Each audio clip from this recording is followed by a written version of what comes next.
Another summer month, another month of hard work on this mod. I was kinda expecting that everything that I've been planning for 0.0.16 to come out by the end of this month, until I realized that I had no plan to begin with and I've been making up everything as I went.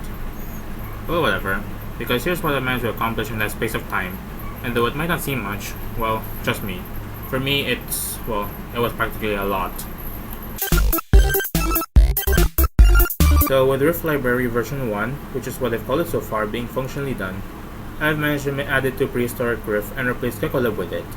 Now, one thing to note is that Rift Library is mostly just added code to Gekolib, and the only modifications I've managed to make to anything not related to hitboxes or rider positions is for animation blending, aka two animations being played at the same time. Anyways, check out these hitboxes and ride positions moving properly.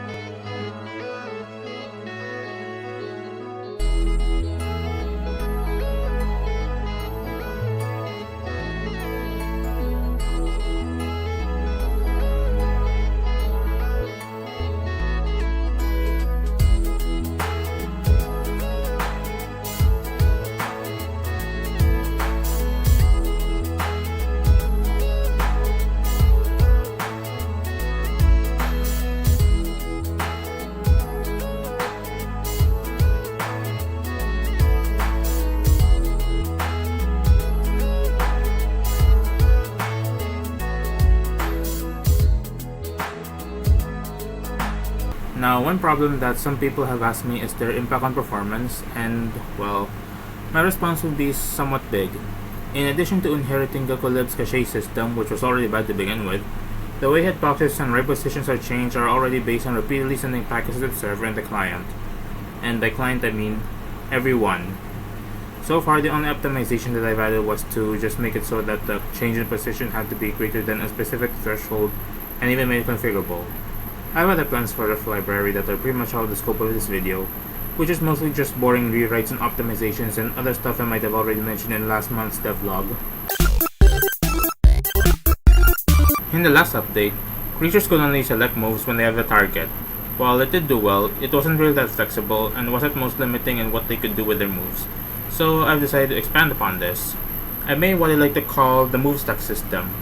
The way this works is that there's multiple conditions for a move to be chosen, and when any of those conditions is valid, it gets put in a stack. These conditions have fixed stack positions, so whether or not a creature is at low health will always be prioritized over when a creature has found a target, for instance. What happens next is that it checks for moves that require the creature having that condition, followed by other conditions required by the move itself. If those two checks fail, it goes to the next condition in the stack, where the process repeats all over again until there's no valid conditions left in the stack. And once the conditions for that condition is no longer valid, the condition will be removed from the stack. That's basically the best way I could explain it, because to be frank, it's not that easy to explain. You better have to look into the code for yourself to understand it better, in my opinion. So I'm right here in game, and I figured that one of the best ways to show off the changes I've made to the UIs for the journal and the party would be to just do it in game. So anyways, once you press J, instead of the journal itself, a party screen that looks like the journal, what you get is like a fully fledged UI for the party only. So here we can check out party members, and yeah, I'm still trying to deal with this, like the models for the creatures being too big for the this section. Anyways, we can switch around. We can check out the members, and then you can summon them. Yep, as you can see, we just summoned an Apatosaurus from our party, and we can dismiss it as well. And also, you can also teleport party members in case they're too far from you. So let's have this Triceratops, and then no, anyways, here. So what you can do? Oh, too late. Right, so what you can do is that if your creature is too far from you for some reason and it won't teleport you back, you can teleport it to you manually. So I do this, and then it teleports to me. And then there's the change name. So I can change the name of my tame creatures. So let's name this thing Potato, because it's color brown like a potato. And as you can see, the changes made are reflected onto this little guy, but for some reason though, he doesn't have that name tag thing like with any other mob with a custom name. Anyways, let's dismiss them for now again. And now another thing to notice is that besides the health, the energy, and experience, you can also see the moves of a creature.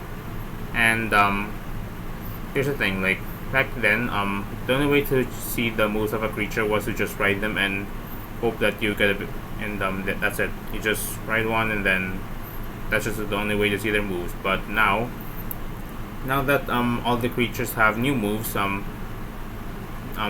just riding them would not be enough anymore. Like if you just rode one, and then the idea would be that if you just rode one and that's the only way to figure out what their moves are, it would be like rolling the dice, and that would be a bad thing, especially if you want some really good moves on a creature. So here's what I did instead. So yeah, you can now see them in your UI. So you can click on them in here, and then you can see the description. Like for headbutt, the user hits target using his head dealing damage. Stomp, and yeah, don't mind this format error. That's because of the percent in the string associated in the description. And charge there.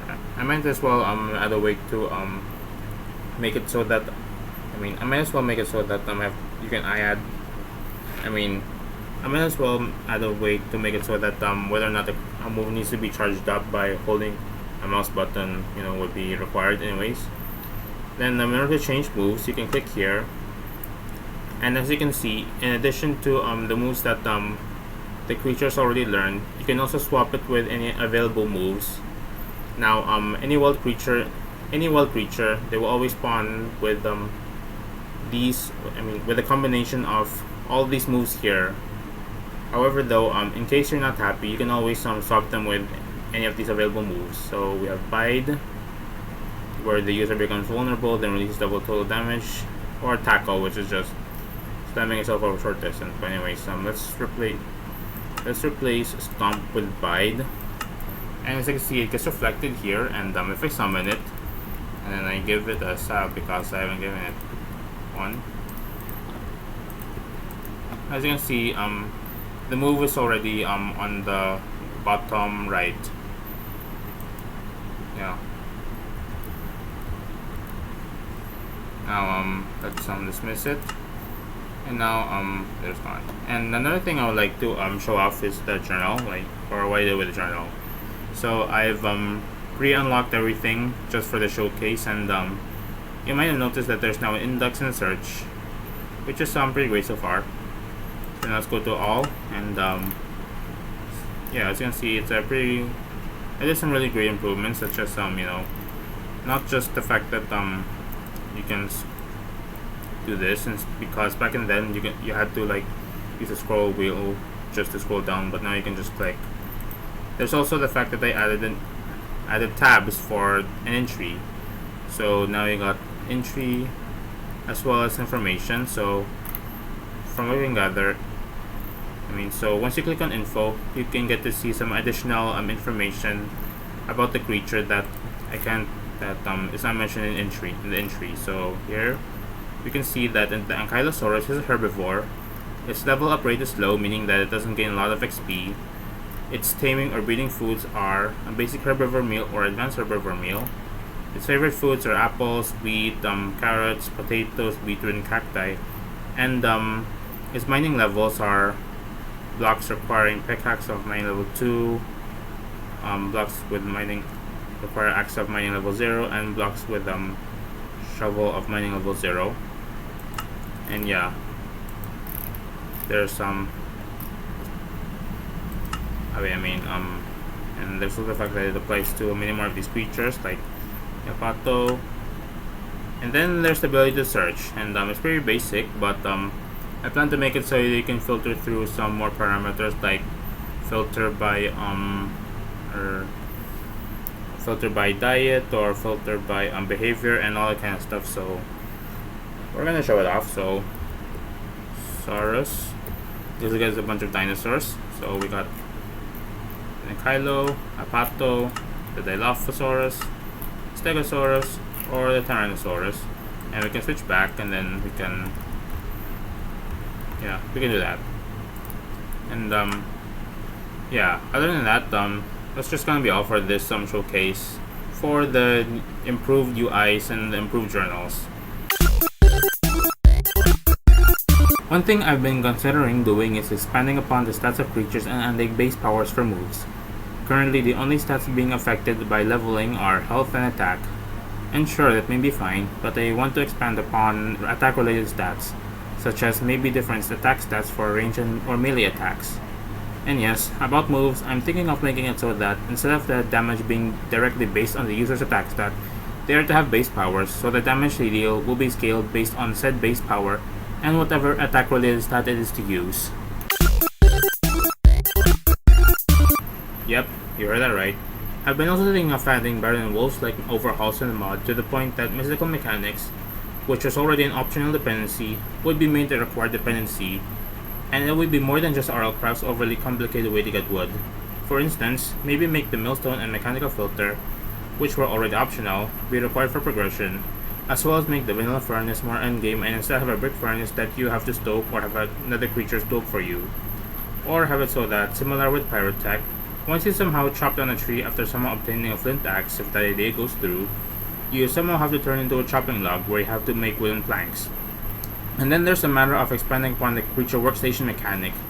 Like, the challenges I've been having while designing this mechanic are A, to ensure that a workstation, once obtained, can last you to the endgame, and B, to balance between workstations that require mystical mechanics and those that don't require mystical mechanics.